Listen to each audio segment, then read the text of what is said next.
I had never been this glad to see the sunrise. I had a couple of hours to get to the coal mine.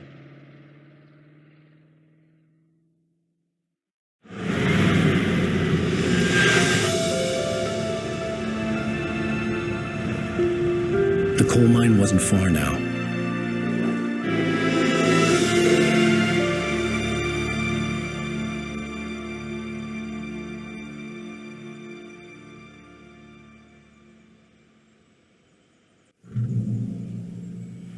Today, I would meet the kidnapper, and he would give me Alice. I wouldn't give him any other choice. A drowning man will clutch at a straw.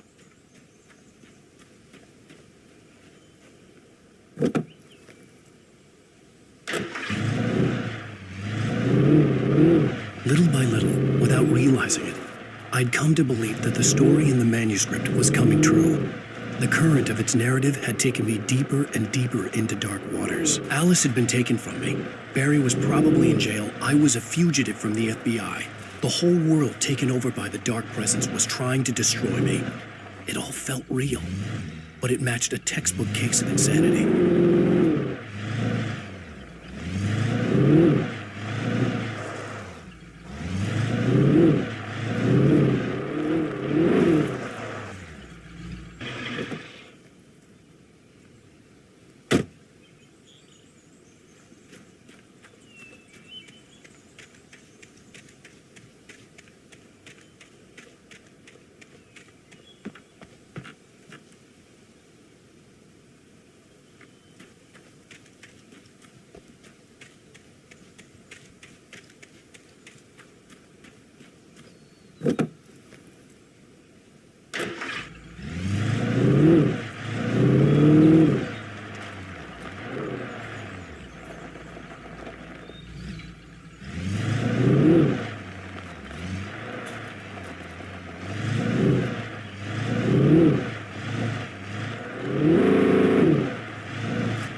This is Pat Main, and you're listening to KBF-FM. Folks, I want to apologize for kind of abandoning you to that looping music track last night, but I was detained. You see, I encountered a big-shot G-man with an itchy trigger finger who could use a lesson in manners and a boot in the ass, not necessarily in that order either. Now, folks, I know I'm not being very informative here, and I apologize for that. I really should just keep quiet, but I'm just so peeved right now, because some people just shouldn't be carrying badges. I'm just glad that our Sheriff Breaker was there to straighten things out. And if someone I met last night is listening, let me just say, I'm sorry if my mouth got you in trouble. I'm pretty sure you're not the bad guy here. Godspeed, son. I hope you know what you're doing. Now, on a lighter note, I'll be talking to Dr. Nelson all morning. But first, a little music.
Welcome back to KBF-FM. Hope you enjoyed that tune.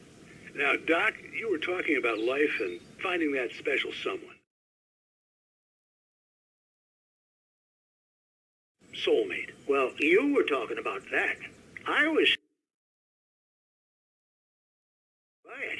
Well, see, to me, that's strange, because I always pegged you as a hopeless romantic. You got me there, Pat. But I think love's where you look for it. And you do a lot of looking, sure. But the idea that there's that one special person out there for you, and if you miss that chance, it's gone forever, and you're forever incomplete. I mean, isn't that depressing? Or, heck, childish even? Hey, there's plenty of fish in the sea. And apparently a fisherman has a fishing analogy for everything. But what you're saying, isn't that a little harsh? Well, no. What I am saying is that your potential for finding that connection isn't limited to what's essentially a chance encounter. How is that harsh? Yeah, well, I guess that's a nice thought, but let me say something personal here. Okay. Now, well, I don't disagree with you exactly, but I can't really fit that together with what I feel, what I felt for someone, because she was the one. She was. And I let her drift away from me. Maybe I didn't put in the work, I don't know, but, well, since then, and it was a long time ago, but But since then, there hasn't been anyone, not like her. And I'm not saying I dwell on her or haven't moved on. I like my life. I'm not living in the past, but I do miss the way she completed me. You can't argue with the heart, Pat. I'm sorry, folks. I had kind of a scary experience last night, and let's just say it's shaken a few things loose.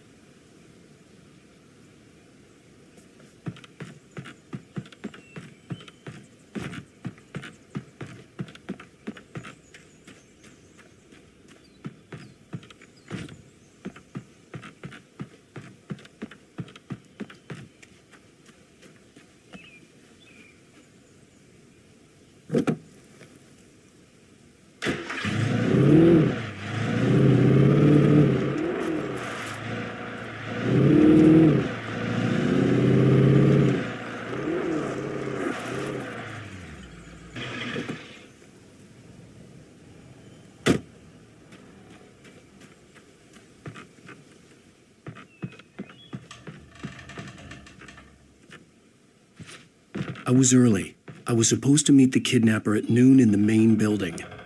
The coal mine was quiet. It was a museum now.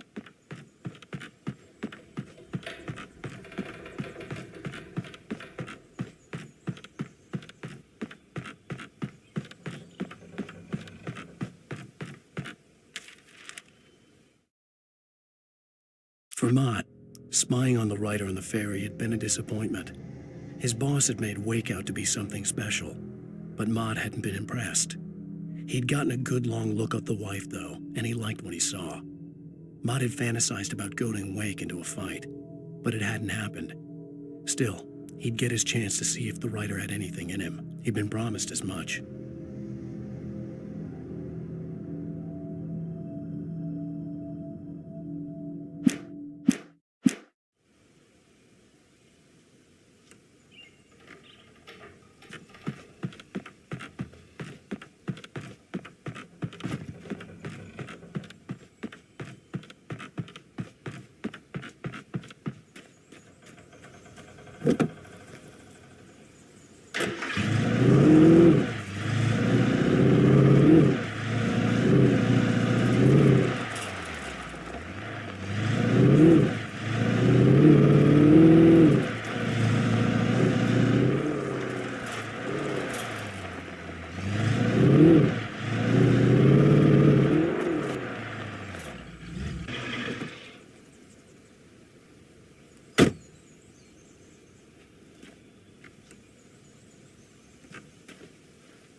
With Nightingale gone and the night wind blowing in through the broken studio window, Maine stared at Sarah. The sheriff looked away. Maine's voice shook with barely controlled anger. That boy's doing more drinking than thinking. I hope you know what you're doing, Sarah. He's got a sickness in his eyes. You take my word for it. He wants Wake for a reason, and it's not for anything good.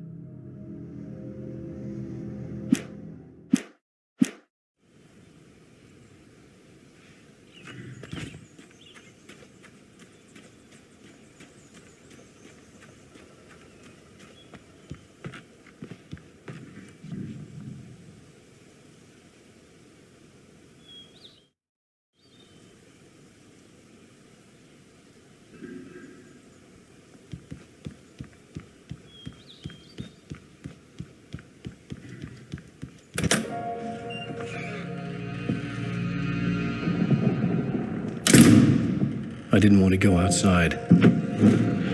Cops had to be looking for me. The noon sun turned the place into a sauna. The day dragged on. Different scenarios ran through my mind. Ways of how I'd torture the kidnapper to get Alice back. Or the different horrible things he could have done to her. I imagined her dead. I had no way of knowing she was still alive. It was killing me. I was running on blind hope. It was all a waste of time. The bastard never showed up.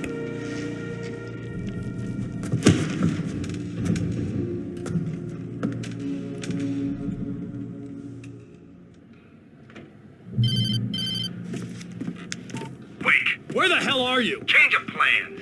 You know where Mirror Peak is? It's a big mountain north of where you are. You follow the path from the mine, you can't miss it. There's a lookout point there. I'll be waiting. I'm through being jerked around by You you. want to see your wife alive? Because if you do, you better watch what you say to me.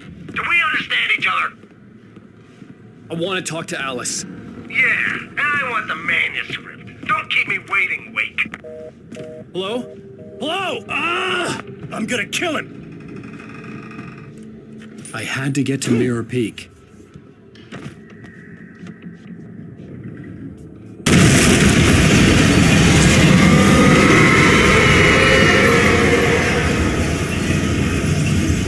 It was close. Maybe closer than ever before.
When Thomas Zane fell for Barbara Jagger, it happened fast. She was young, vibrant, and beautiful, full of life.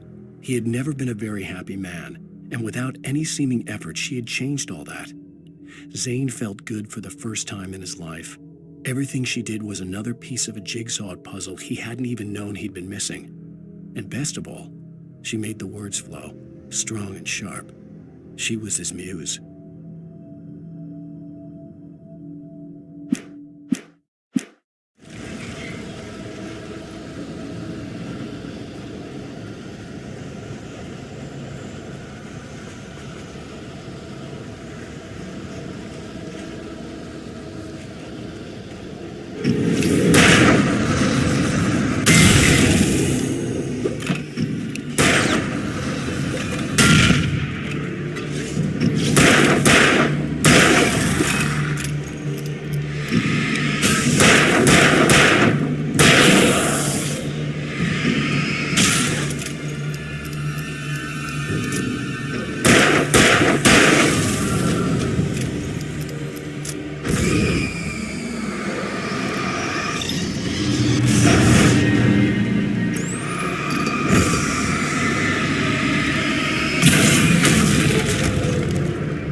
The only way to reach the hillside ahead was to go through the building. I had to find a way to avoid electrocution.